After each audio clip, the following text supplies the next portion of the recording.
તો છોટાઉદેપુરનો પ્રખ્યાત ઝેર ધોધ સક્રિય થયો છે. ઝેર પાસેનો આ ધોધ, પરંતુ અહીંયા લોકો જોખમી સેલ્ફી લેવા માટે, રીલ્સ બનાવવા માટે ઉમટી રહ્યા છે. એ મોત સાથે જાણે કે બાથ ભીડી રહ્યા છે. ઉપરવાસમાં ભારે વરસાદને કારણે આ ધોધ જીવંત થયો છે, પરંતુ અહીંયા બેદરકારી પણ દેખાઈ રહી છે.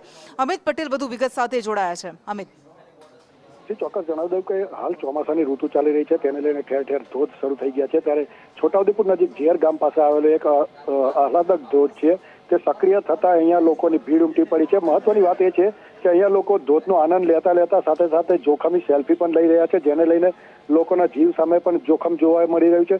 મહત્વની વાત એ છે કે જે અત્યારે ચોમાસાની ઋતુ ચાલી રહી છે, તેને લઈને જે આહલાદક દ્રશ્યો છે તેને માણવા માટે મોટી સંખ્યામાં લોકો આવી રહ્યા છે.